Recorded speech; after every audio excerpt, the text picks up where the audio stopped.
Let's hope I can hear these guys. Is it on? Yeah. So I think that saves your Oh, God. Are you kidding me? $150. Okay. Public space. I know. Wow, that one. Está Iniesta. ¡Gol!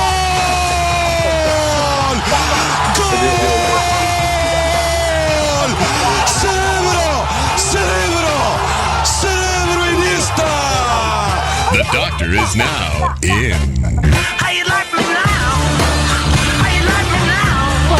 How you like me now? Oh, JD, Chris Winn. You guys are tuning in to the TC Martin Show, hour number 2, live here on KSHP Radio, 1400 AM, 107.1 on your FM dial.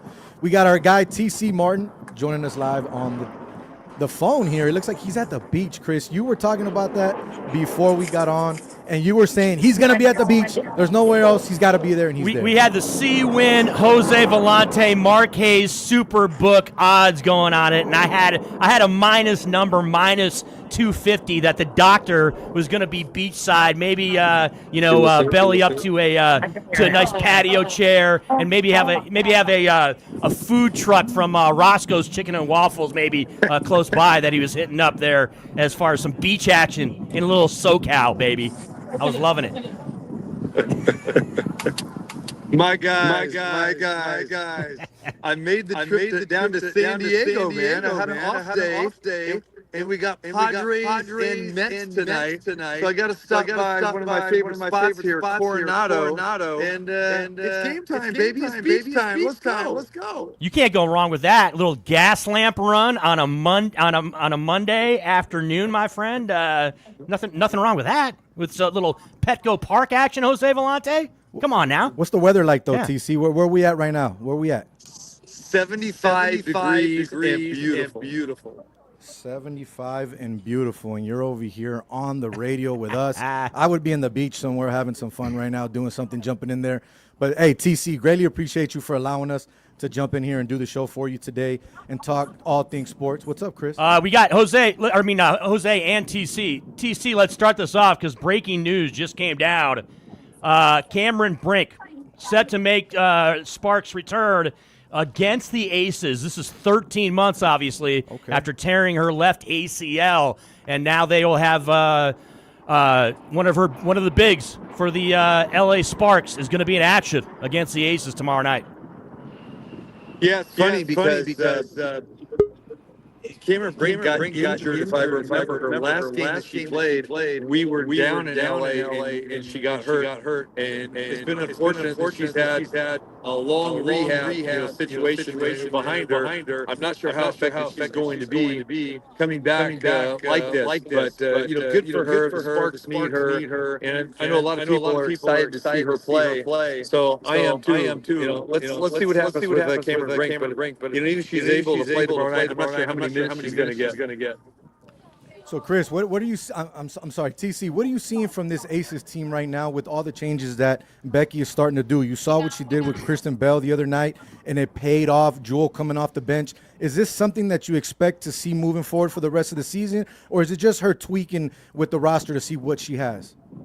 Yeah, she knows what she has. It's tweaking, but last night what she wanted to do in Dallas is to send a message to everybody. And this is why she pulled out the 5 starters in Minnesota real quick, or rather Indiana real quick. And then she came back, and she got kind of a spirited effort from the starters when they came back. But Jewel Lloyd has been struggling. It's no secret there. We all know struggling.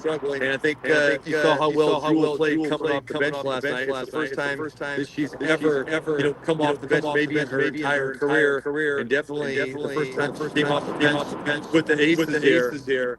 So, I think Becky's just looking for a spark, and she got that last night. And here's the other thing, too, guys. She knew that she could get away with that, playing the Dallas Wings, a team that is near the bottom. They weren't playing with Paige Beckers last night as well, too. So you figured that the Aces were going to give a spirited performance. Talent-wise, they're so much better than Dallas. They've owned Dallas in the past. So I think that was just kind of the perfect spot to regain some confidence for Jewel, give KB a shot to see what she could do. And look what happened. happened. They both delivered. I mean, KB had 19 points, and then Jewel had 20. So I think mission accomplished. But the bottom line is this: the Aces are always good against the team at the lower echelon. How are they going to react when they play Minnesota and New York and the top teams right now? And so that's a big question. I think they'll play well against the Sparks. Tomorrow night, even though they have struggled against them in some games last year. Remember, the Sparks only won 8 games last year, but 2 of them were against the Aces, and the Aces just came out flat. So we only got about 16 games left, so I got to believe that Becky Hammond has got everyone's attention. It's just a matter of time before they start flicking. And I think what really happened last night was you got a wake-up call for Chelsea Gray, which is much needed. You saw her with 9 assists last night. Asia is being Asia. So if Jackie and Jewel and Chelsea can start doing their thing, then all of a sudden we can start talking about a deep playoff run again. Certainly made a statement without question, right? 56 points in that first half, impressive. And then, of course, the highest point total of the season at 106 in the 26-point victory over Dallas. But TC, I wanted to stay on KB because this kind of fascinates me, this scenario. And obviously Becky talked about it, her importance when it comes to the locker room, right? Her veteran leadership, someone that is constantly an upbeat, really positive impact on this team from a emotional and just a general chemistry standpoint. But what does this mean as far as KB moving forward, right? I mean, she has the game, she goes for 19, was one of the key offensive contributors in a game where there's 6 players in double figures. But Jose and I were kind of bouncing this around. What direction does Becky go here? Because this probably isn't a scenario, right, where Kirsten Bell is a regular in the starting lineup. So I'm just kind of curious your take on what you think they do when it comes to all things KB moving forward. Well, first of all, guys, I gotta apologize because if you haven't noticed, we heard some planes. It was a little Top Gun action. We're very close to Miramar, which is the Top Gun movies, right? It just happens at 3 o'clock. They're running some flyover pattern, and it's Top Gun all over again. Top Gun 25. There's 2 O's in Goose, boys. I don't know if I'm supposed to be here. I don't know if Tom Cruise is here, but this is what's happening here. So I'm sorry about that. Yeah. But did you hear me about KB though? I'm curious on your take because this. Yeah. What direction does this go? Where she has an impressive performance like this, which she has the capabilities offensively. But what does this mean as far as the makeup of the team the rest of the way? Yeah, so here's the thing with KB. So we know KB is an end-of-the-bench player. Okay, she knows this. We've talked about this. I've talked about this with her before in pregame interviews. That she knows, and she was very fortunate to make the team this year.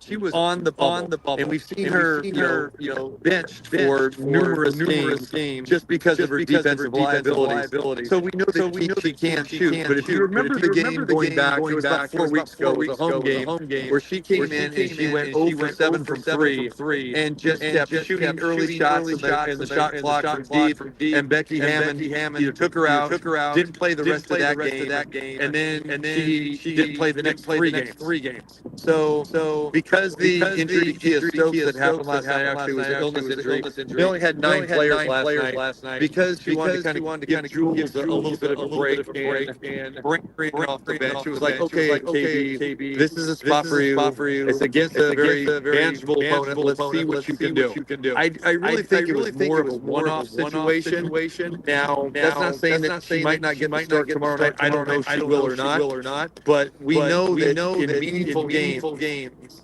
if she has these defensive breakdowns like we saw, she had some defensive breakdowns the other night, that she's not going to be on the floor very much. So I wouldn't read too much into it thinking, hey, she's going to be a starter moving forward, or she's going to be one who gets a lot of minutes. I think once everybody gets completely healthy, she's going to go back to that role where she's going to be maybe the 9th or the 10th person off the bench.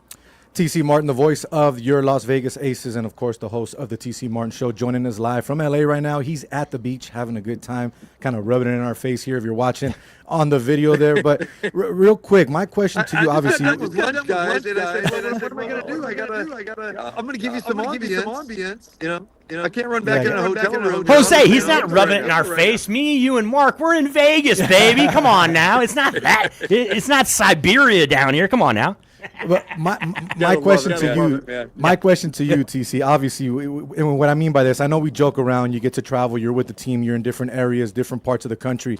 But you're with the team. You travel with the team. You're around the team more than anyone is when it comes to media out here because you're the play-by-play guy. You get to talk to the players. You get to sit with them. You get to be with the coaches. How has the overall body language been this year compared to previous seasons that you've been with this team? It has been a little bit different. Let's go back to last year. Last year was a difficult year because the Aces had those losses early on. And most of those losses came because of Chelsea Gray's injury.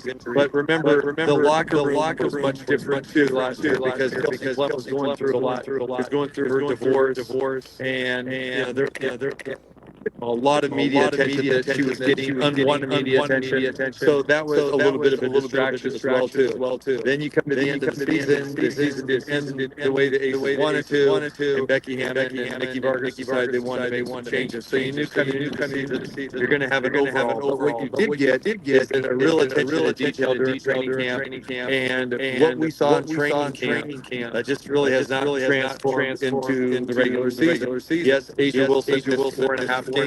That's a big problem. For the most part, Jackie Young and Chelsea Gray have stayed healthy. It didn't help that Megan Gustin got hurt day 2 of training camp. And then you signed Cheyenne Parker Tyus, and she hasn't played a game because she was pregnant. That was announced right before training camp. So you had a lot going against them as far as the personnel situation. That's why you saw them add those pieces that they did. But now everyone's kind of got acclimated to the situation. The other teams are much better than they were in years past. There is more parity in the league. So obviously the body language has not been great. But I think really, like I said before, Asia is Asia. She's doing her thing. She's fighting through everything. You saw last night. She didn't need to get 30 or 35 points or 37 like she got last time against Dallas. She became more the facilitator, and you saw Asia Wilson have 7 assists, and then she had a double with the points and rebounds. But again, she only had 14 points, 10 rebounds last night. She didn't need to do that much. You need the guards to really come through, and then that's the problem. And when Chelsea Gray is not doing her thing, and she's not shooting a high percentage, she's turning the ball over, that affects Jackie Young. That affects Jewel Lloyd. That affects the other guards as well too. And then the big part for the Aces is Chelsea's leadership, which I think kind of goes to your point with the body language and everything. I think Chelsea kind of feels that if her game is off, well, maybe she can't stand up and be that spokesperson for the team because people are saying, well, listen, you're not playing that well. So last night was a big turn for Chelsea because it was the old Chelsea Gray. We saw points, rebounds, we saw leadership, we saw that vibrant personality. So when they're winning, the vibe is up. But when they have these lackluster games or they're falling asleep on the defensive end of the floor, that's when you're seeing the bad body language. As Becky Hammond has said all season long here, they have to have 40 consistent minutes. And there's very few games where they've had that. So that's why you're seeing the up and downness because this team just isn't sure what their identity is. They're taking quality shots. They're just missing easy shots. And then if you turn the ball over and you're falling asleep on defense or susceptible to the pick and roll, then you're in trouble. So I think it all depends on how you're playing. And now we're getting later and later in the season, and you're still at 500. So there's some worrisome. But between everyone on this team right now, no one's pointing fingers. The chemistry is still great, but they're just playing a little bit more because they have not had the success that they expected.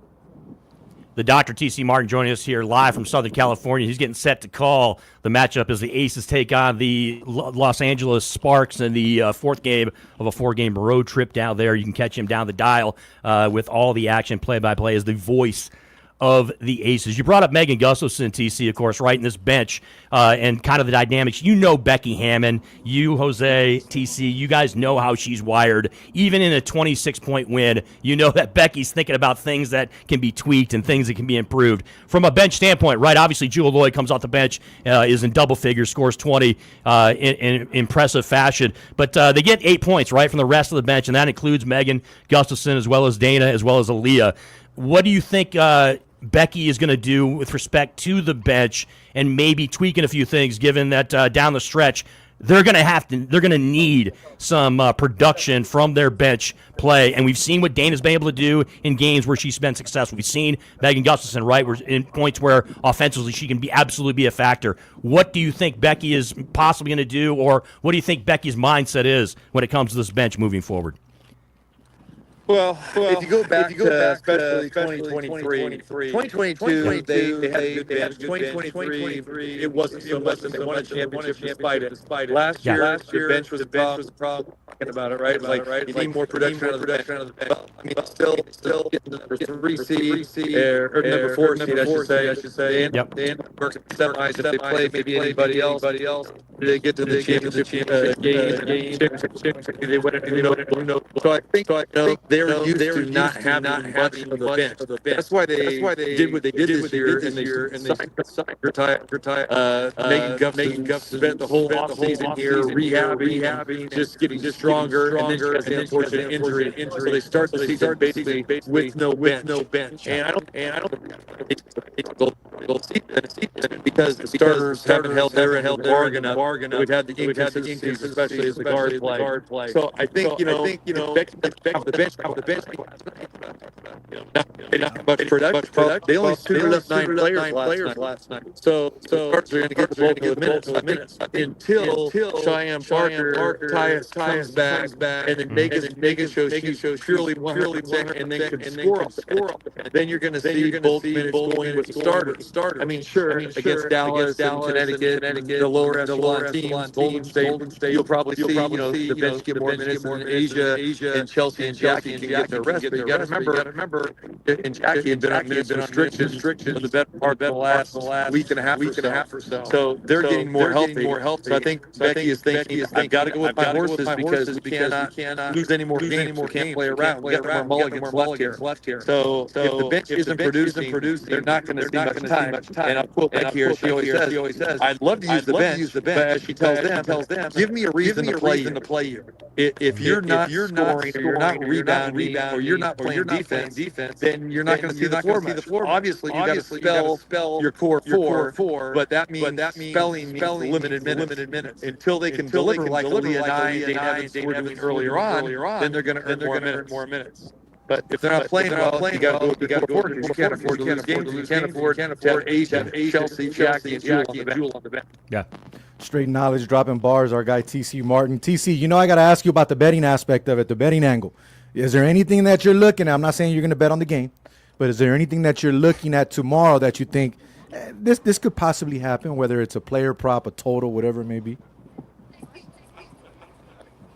Again, I saw the line. I think what the Aces were 2.5 point favorite. I don't know. LA's coming off a big win, guys. I mean, they went to New York and beat Liberty 101 to 99. KD, she can get on heater. It's going to be interesting to see what they do with Brink, like you guys mentioned at the beginning of the segment. To see, if she plays number one, is that going to throw them off? Is she 100% healthy? Because if she is, Big give the Aces a problem there. From a player prop, Marco and I talked about this because Marco is a huge player prop type of guy, and I know that he had Jackie Young on player prop last night, which I said, that makes a lot of sense, and that was good. But it's really hard. You got to pick and choose. The guard player on what you think who's going to score, who's going to be the assist person. I think a lot of us thought that Asia was going to have a big night last night because she's averaging close to 30, 35 a game every time she plays Dallas. But last night, she's playing the facilitator. So I think you got to be careful when you're looking at props.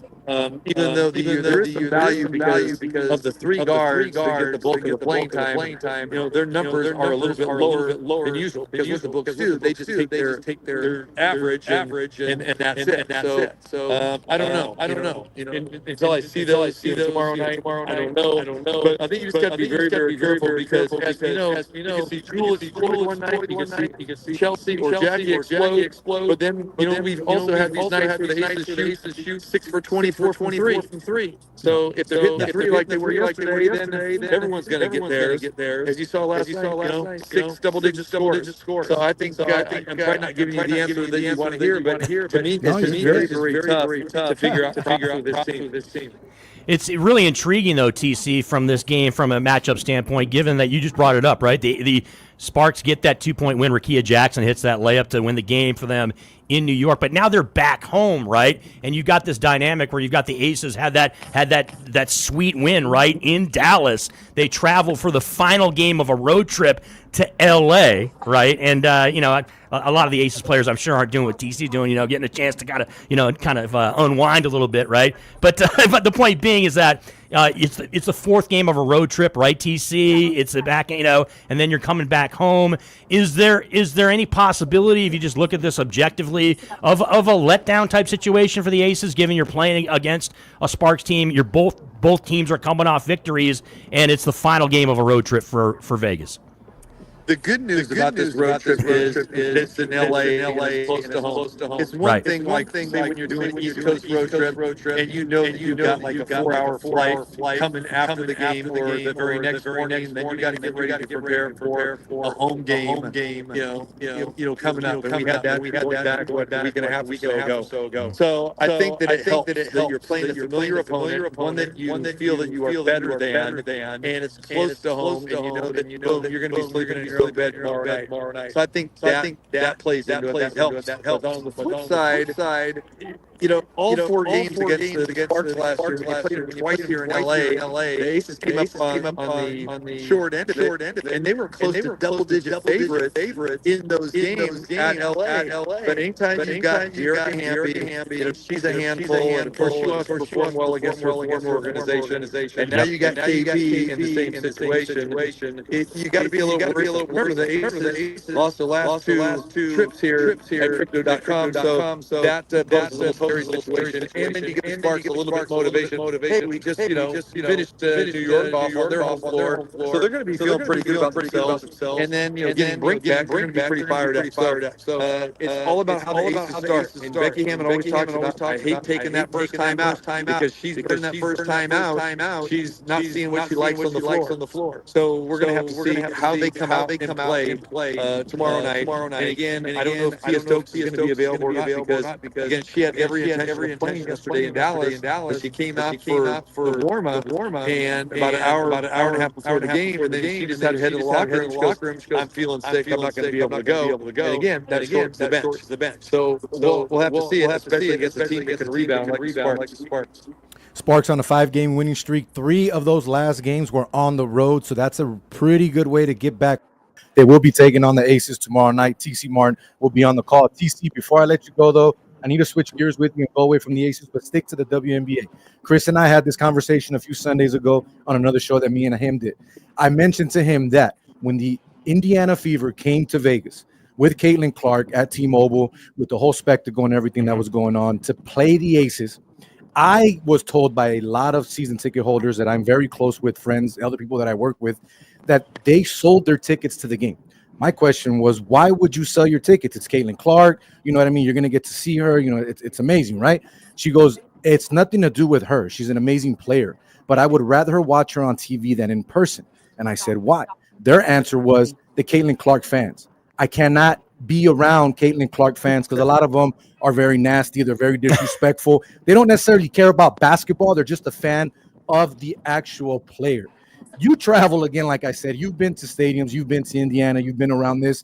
Is that something that you hear when you're in some of these arenas? And also, how does it make you feel when you hear that Vegas season ticket holders would rather get rid of their tickets than go watch Clark? Yeah, that's frustrating. And you hit the nail on the head, too, because they're not WNBA fans. They're not, quote-unquote, Indiana Fever fans at all. I mean, come on, guys, let's be real here. Indiana had a nice run, 15 years ago. But if you go back the last decade, Indiana has been the doormat, and now even with Caitlin Clark and, the way that Kelsey Mitchell's playing, she's fantastic, right? This is still a 500 team or a below 500 team. But, yeah, for Aces fans to sell their ticket, to those fans. And I saw firsthand at the T-Mobile game that you're referring to, I saw fights actually in the stands, which I've never seen at Mandalay Bay ever. Actually witnessed an assault that happened there, and it was because of drunk Fever fans. True story. So yeah, it's not pretty. And when you see Indiana go on the road, you're getting that all over. But and I can understand it from other fan bases that may not sell out, but the Aces have a 36 game home sellout streak. So you don't like to see that. And even when Chicago came here last year and we went to T-Mobile, and we're going to have Chicago T-Mobile again this year, it's not as much because people realize, okay, they don't like Angel Reese as much as Caitlin Clark. Chicago is not very good, but that factor always lies into it. It's like, oh, if you bring a quote unquote fan favorite player to your home court, yeah, you're going to get the casual fan, not so much the visiting fan, but just the player fan, and they could kind of ruin it for a lot of fans. So again, I think we're past that. We don't have to see Indiana here anymore. Now, if we have a playoff game situation and they come here, we'll have to deal with that at that point in time. But for the most part, I think we're done with that for the rest of the season. TC Martin, the voice of your Las Vegas Aces, and of course the host of the TC Martin Show. TC, thank you so much for your time, my brother. Enjoy that weather out there that you're rubbing in our face, and do your thing tomorrow night calling that game, my man. Appreciate you. We should be playing some Kenny Loggins Danger Zone behind you right now, brother. You get hey, give me some. Find that bar from the movie. Yeah. That's yeah. what I'm talking about. What did Tom Cruise have in them? It was an ice pick, right? No, it's just ice water. That's all it was. Guys, I had my great Mexican meal at Miguel's, one of my all-time favorites. It's the go-to here. And then over here on the beach here at Coronado, just had to dive into the mango and wild strawberry sorbet, baby. Oh, that's tasty right there. And as you guys know, Petco Park tonight, some of the greatest food options they have. So again, off day, make the 2-hour trip here south, come Petco Park. Give me a winner tonight, guys. Give me a prop bet. Padres. We got the Mets and Padres. Who do you guys like? I'm taking the Friars on the run line, TC, and we were just talking about fisticuffs in the stands. Watch out on the field there. The Padres are bringing back their, you got Manny Machado and those guys, little bench clearing brawl action almost in St. Louis with the Cardinals. They might be bringing back some of that aggressive play back to San Diego, my friend. Mets are hot. I like the Mets tonight. Yeah. Great stuff, C. Winn, and keep on keeping on with your Tigers, brother. I'm rooting for you. I know you give me a bad time of wearing my Twins hat, but again, I don't have a Tigers hat. So, see, Winn, if you're going to make that trip to Motor City, bring me back a 7 and 1/4 new era Tigers hat. I'm sporting it with you, brother. Oh, I got you covered, brother. I got my old English, old English D hat. I got that one. I'm gonna sport. You'll be looking like Tom Selleck, doctor. All right, you'll be a little looking a little Magnum PI-ish. I love it. All right, TC. Go have fun, my man. Be safe. Safe travels. We'll see you when you get back. Thanks again. I appreciate all you guys. Marky Mark and C. Winn and Jose. I appreciate you guys holding it down. Appreciate you. Much love, man. Thank you very much. Yes, sir. TC Martin, the doctor, joining us live from California. We're going to go ahead and take our last break here of the evening. Coming back after the break, we have our guy, Jesse Merrick of the Silver and Black Sports Network to talk all things Raiders training.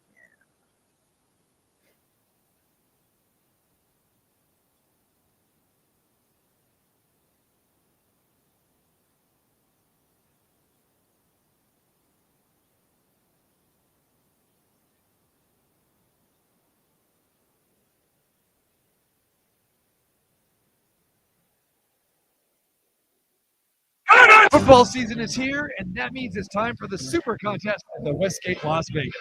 Football handicapping's most prestigious and longest-running contest is back. $1,500 NFL games every week, worth your way into the big money. There are 11 season contests as well to go along with the overall grand prize money. Like that! Super Contest Gold also with a winner-take-all format for $5,000. Contest College, the biggest college football contest in Vegas. Select 7 games each week against the spread. Entry fee is only $500. And also new this season is the Super Contest Survivor. Choose a different winning team each week, and the last one standing wins all the cash. There is no better place for the football season than the world-famous Superbook. Sign up now until September 6th for any of the Super Contests, only at the Westgate, Las Vegas. Touchdown! Gambling problem? Call 1-800-GAMBLER. Looking for the best lines in the city? The answer is simple. Go to the Wager Talk live odds screen for up-to-the-minute live odds. We show you the current lines from sportsbooks all across town, so you'll never be on the wrong side of a half a point again. No need to bounce back and forth between betting apps to see who has the best number. We do the legwork for you. The Wager Talk live odds screen will save you time and money. It's the fastest and most accurate free line service in the industry. For all your betting needs, go to wagertalk.com. It's easier than ever to get up to $5,000 at Dollar Loan Center. And oh yeah, we're the official short-term lender of 2025. Dollar Loan Center.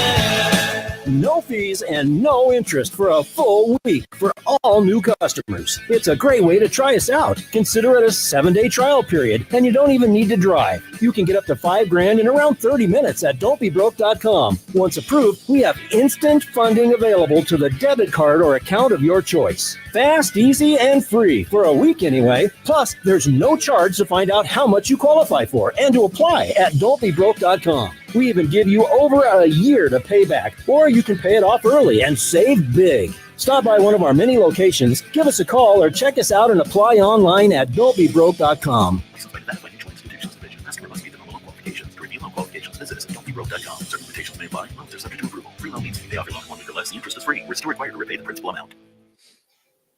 This is TC Martin, and I'm a proud client of the Richard Harris Law Firm. After suffering a serious auto accident, I was in need of the best personal injury attorney in Nevada, and I certainly found that with Richard Harris. Richard personally handled my case along with his outstanding staff to not only make sure I was compensated fairly, but to make sure my recovery would go smoothly.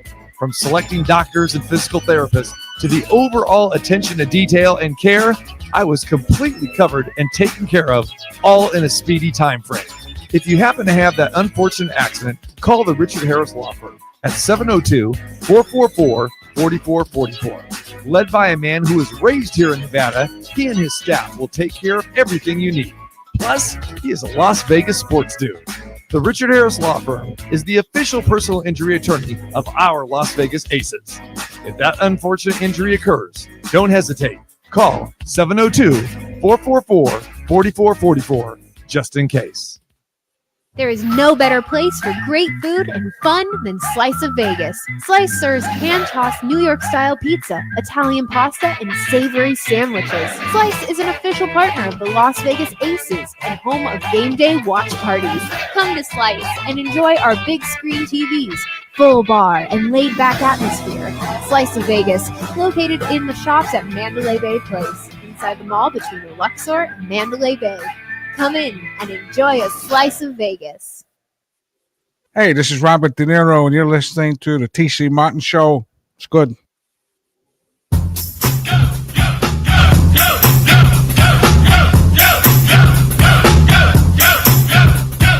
1990, Sharp Rock jumps upon the scene with a lean and a pocket full of green. The green doesn't symbolize I made it on the top, but RoboCop last year was a shot.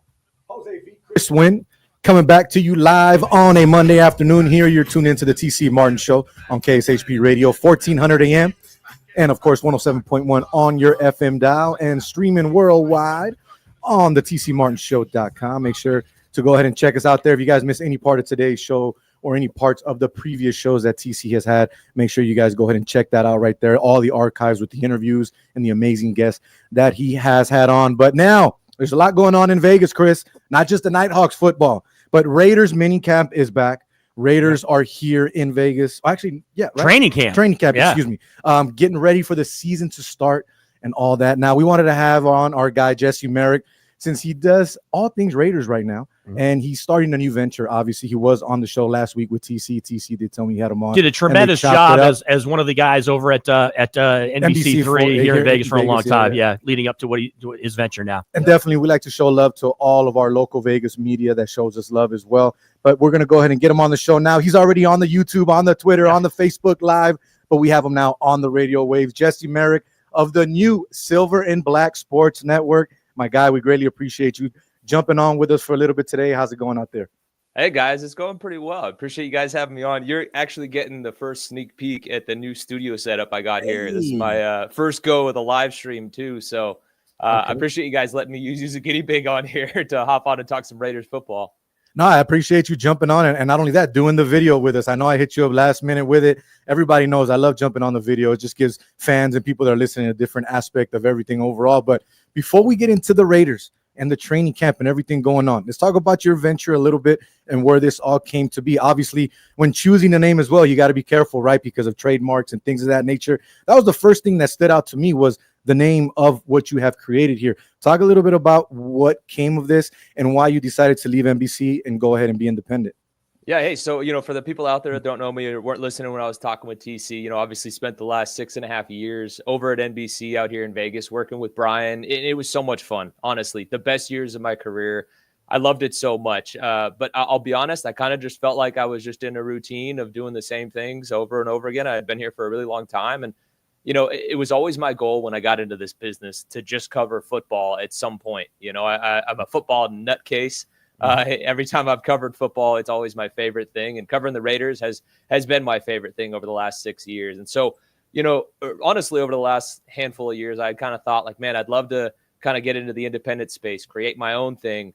And, for the longest time, I didn't have like a real concrete idea. And, recently that idea became a little more firm. And I was like, you know what, I'm ready to take the leap. I put my notice in at NBC. And again, they are awesome over there. I had so much fun working with them. Like, I don't want to be construed that like I got fired or it was a weird, ugly exit. Like, none of that.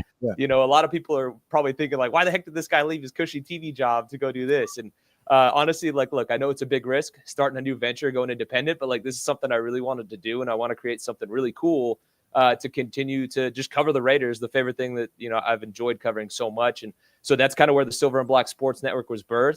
And for us, our basis of it is a podcast, which we're actually going to be recording later on today, our very first podcast, and also a newsletter 3 times a week. If you guys want to check that out, hit up silverandblacksportsnetwork.com. You can subscribe. That's the best way to support this and kind of keep us going because, you guys know it's tough doing the independent space, but man, we're going to build a really cool community. The support from all of the media out here and a lot of the fans has been amazing as well. So it's been really cool and refreshing for me to see the support because you never really quite know what you're going to get when you jump out like this.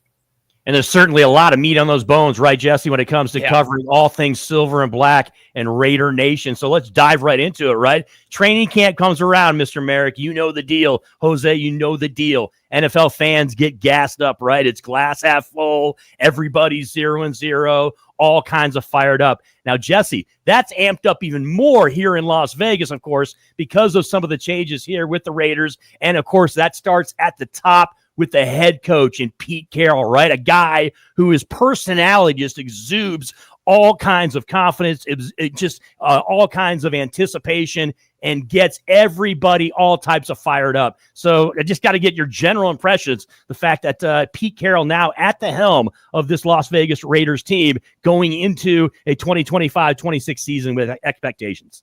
Yeah, I mean, and look, like Pete hates talking about his age, so I feel bad bringing it up right out of the gates here. But it's 73. It's insane, the energy that this guy has, and it legit like seeps through the entire organization. And it's so cliche to say those things, but it's so true. Like you can see it when you're out there on the field. The players are fired up, listening to all of them. Michael Mayer the other day said, he's in it with us. That energy, that's that guy you want to kind of run through a brick wall for. And energy aside, like look at the guy's resume and what he's done over his career. He's won everywhere he's gone. He said it the other day. He's pretty much won 10 games a year, for the last, 20-something years. And obviously there were some down years in there, but he very rarely has back-to-back losing seasons. This is a guy that's taken over teams and built them up quickly and turned them into winners for the long term. So that's something that obviously the players see. I think a lot of the fans see as well. So big get for the Raiders. And I've been telling everybody that's listening, I think the Raiders wholesale organizationally improved more than any other team in the NFL. When you look at the fact that they bring in Tom Brady in the ownership side, which I think is overblown, but that's a real smart football mind to bring into the building. And then again, you go and get Pete Carroll, you get John Spytek, who is, a younger dude, but was doing it as an assistant with the Bucs for so long. And he's such a great quality GM now and has made some shrewd moves. He's shown he's not kind of messing around, And then you go and bring in a guy like Geno Smith. You draft Ashton Genty. You already got Brock Bowers. Defensively, they bolster things up. So I think just wholesale all around, this Raiders group has to be fired up about what they managed to do in the offseason. Jesse Merrick of the Silver and Black Sports Network. Oh, wait. Some echo here. Silver and Black Sports Network joining us live on the TC Martin Show. Sorry, I had some technical difficulties there with the radio. Now, I'll be honest with you. You talk about rumors. Nothing happened. Everything's good with NBC, which is amazing. You were a topic of conversation on Saturday. I'm not going to lie. At the end of the Vegas Nighthawk game, we were back there in the hallway. Like, did you hear about Jesse and what he's doing? And that's great. It was all good stuff. Just want you to know that there's no one out there talking negative about you, my man. Definitely, we know what you bring to the table and what you have since you've been in Las Vegas, man. Your work speaks for itself. But going back to some of these players and what you've seen at training camp, right? Obviously, everything that's out there that you read, it's Ashton Genty. He's basically been the guy that surprised more than anyone. But a guy that I feel hasn't gotten that much conversation or spoke about his name is Dante Thornton Jr. A lot of people are saying that he's one of the biggest names that is surprising people, especially because the kid was a 4th-round pick. What have you seen from this kid so far in training camp? Yeah, he's been impressive so far. A lot of us over at practice have been talking about him because he's been flashing. You kind of see it back in May, during minicamp, OTAs, rookie minicamp, all that stuff. He just popped. Like, first of all, he looks different than anybody else in that receiver room. He's a big dude and can run like the wind. Obviously, that's an old school, Al Davis pick that he would have loved. So you bring this guy in, though, but he's actually got like legit receiver skills. Jacoby Myers even complimented on that because at first he thought he was like, we'll just see he's a big dude that can run. But like, he's come in, he's shown he's got some skills. Now he's far from polished. Like, he still has to work on some of the route running, things like that. We saw that today in one-on-ones. It wasn't quite as polished as some of the other guys, but man, this dude's skill set is insane. After struggling a bit in one-on-ones today, very first play of the team, portion of practice, boom, beats another guy for a corner for a touchdown, like 40, 50-yard bomb, So, like, he's got a great skill set, and he's been running with the ones, too, again, because he brings that bigger-bodied, option for Geno Smith to look for. So he's going to be an interesting one to kind of pay attention to as camp goes on, as the preseason rolls around, how much he plays, all that stuff. I think because he's a rook, I think they're going to let him go, for quite a while. But it's clear they've got big plans for him with the work that he's been getting in practice so far. And that's a great surprise to be able to land somebody like that in the 4th round. Speaking of insane skill sets, Jesse, NFL fans, regardless of especially if they're 1st-round draft picks, and especially if they're picked in the top 10 when it comes to running backs, NFL fans get excited. That's the case, obviously, here in Vegas with the Raiders, with Ashton Genty. We had a chance, all of us, to cover, obviously, UNLV football, so we got a chance to see Genty with Boise State here in person multiple times and see what he brings to the table. But got to get your take on what is expected and could be the impact when it comes to Ashton Genty in this backfield for the Silver and Black. Yeah, before we get into that, I do got to note when Genty talked the other day, I believe it was Mark Anderson, from the AP, a friend of all of ours. He asked him, do you think you'll ever win over UNLV football fans? And he was like, that's probably not going to happen. Exactly, so right? Sore subject for a lot of UNLV football fans. But I'm sure, those of the group of them that are Raiders fans will love the fact that he's in town. Look, this is a guy similar to Dante Thornton, just kind of passed that eye test right away when he arrived, with the Raiders. And you don't want to add too much hype and all those different things, but like each and every day you see him out there and you're just like, yeah, like this guy's going to be a player, and today in particular, he throws the pads on. Like, he's that guy that, broke more tackles than anybody in college football last year, had one of the greatest seasons ever by a running back since Barry Sanders. So he's kind of done a little bit of everything, and he's put some of that on display here in practice. They put the pads on today, very first session of team when they're doing the run drills and stuff. You just see the vision, his jump cuts off the charts, and the burst through the line. You're just like, wow, okay. And then again, everyone talks about him breaking tackles. Like, you see the contact balance that he has. And like, what I mean by that is like, you can see him leaning forward. He's playing behind his shoulder pads the entire time. He's got that forward lean. He's also like a smaller guy in terms of like height. So like, he's going to get lost behind the line, I think, a little bit as well, but he's like a big dude too. He looks like a bowling ball. I think at one point he said his favorite reference to like what he looks like out there is like a bowling ball with knives coming out of it. And that's a really good way to describe the kid, because that's kind of what he looks like out there. So I think that's going to be huge for the Raiders. Obviously, they were horrible running the ball last year. You go and get a guy like that who's got big expectations from everybody around the league and everybody that's seen him. That's going to be a big boost for the team. So some people still believe that Aiden O'Connell can possibly be that guy, right, when it comes to the Raiders quarterback. But then obviously the Raiders went out, made the move, brought in Geno Smith. I'll be 100% honest with you. I was very negative about this move, if you want to call it that. Some people took it the wrong way when I said certain things. But my thing about Geno is I think, yes, he's a good move moving forward right now with the new head coaching staff and all the moves that have been made. But let's be real. How far can Geno really get us? I get it. He resurrected his career in Seattle after getting out of New York. It worked out for him, got the contract extension. You know what I mean? Numbers went up, stats looked better. But he really hasn't gone over that hill to be that guy that I think can take you to a championship, or maybe not even a Super Bowl, but maybe a playoff or 2 wins in the playoffs. You know what I mean? So I'm not fully sold on Geno Smith. What have you seen from him overall in this training camp? Are you sold on him? Do you think he can be that guy that can finally get the Raiders over that hump?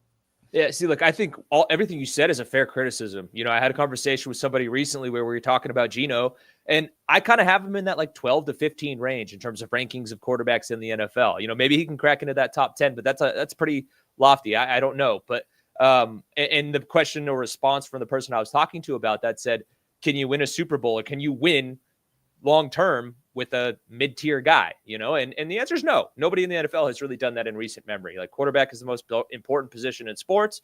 You need that dude at that spot in order to win. It's been a long time since you've seen teams winning with defense. Like, that just doesn't quite happen anymore. Yeah. You need a dude that can sling it. Having said that, I do think Geno gets a lot of disrespect. And I think people are like sleeping on him a bit. Like, again, don't get me wrong. I'm not saying he's in that top 10. I'm seeing he's like fringe. I do think he's right around that like 10 to 12 range.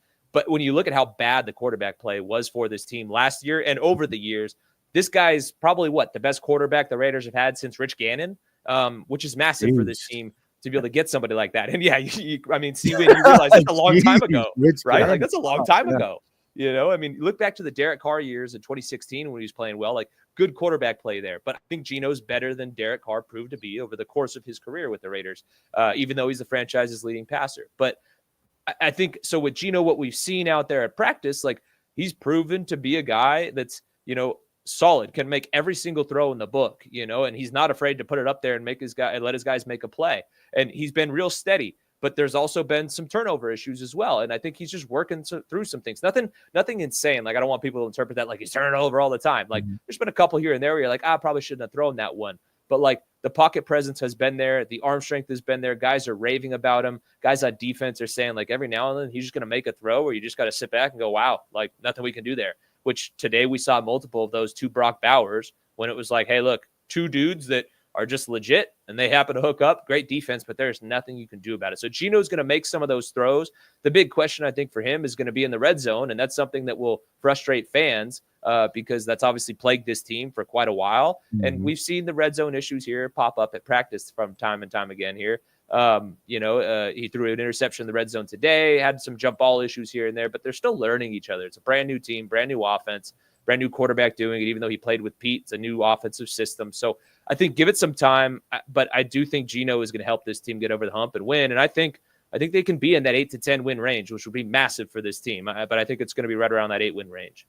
Jesse Merrick joining us here on the TC Martin Show from the Silver and Black Sports Network, talking all things Silver and Black and the Raiders as training camp has opened up. We talked about the defensive side of the football, right, guys? When it comes to this team, we know the straw that stirs the drink is Max Crosby. They obviously have other pieces, whether it's Malcolm Kuntz, some other pieces that they brought in, whether it's Jeremy Chin, of course, Eric Stokes, also from Green Bay, the unrestricted free agent. But obviously, got to ask you, or not being prudent, to ask you about the Christian Wilkins situation, right, Jesse? Because obviously that's something that can really throw a monkey wrench into a situation when it comes to training camps and kind of expectations. Got to get your thought of kind of the gauge of what you think this is going to do with respect to the Raiders and their training camp having this type of situation present itself. Yeah, I mean, look, like, let's be real. You're not going to get better by losing a guy like him. Like, that's not rocket science. Like, Christian Wilkins, when healthy, is a good player. Did he play great for the Raiders last year when he was healthy? No, but like, I think that was probably coming. And over his career, he's shown you he can be one of those, guys that's in the conversation, of a top 10 at his position, and it's tough the way it all panned out. But one thing I will say is, like, I give Spytek and Pete, credit for just kind of, hey, we're done. Like, we tried it here in the offseason. There's no path for it. We're going to get rid of it so it doesn't become a distraction. Whereas in the past, with previous regimes, we saw the whole Antonio Brown and his frozen feet situation and how wild that was. And it was like every day it was like a episode of the Kardashians when all that was going on, because you're like, what's going to happen today? It's very clear that this group is a no BS type of group. And they're going to be like, hey, if you're not with us, like, see ya, we're out of here. We're going to move on. And so now you go on the field. How are they going to replace him? I don't think it's going to be one singular guy. I think it is going to be by committee. Like, there is not another Christian Wilkins on this team right now. Some of the guys to keep an eye on are Jonah Luulu, who's actually a local kid. He's from Centennial High School. Played well last year. He actually got drafted by the Colts. I believe got waived, and then the Raiders picked him up and has played well for him ever since then. Got some positional versatility. He's played at 3 technique. He slid outside and played end as well. And Max talked him up. Max said he's going to be a heck of a player. He just doesn't quite know it yet. He's gotten first crack at that 3 technique spot more often than not.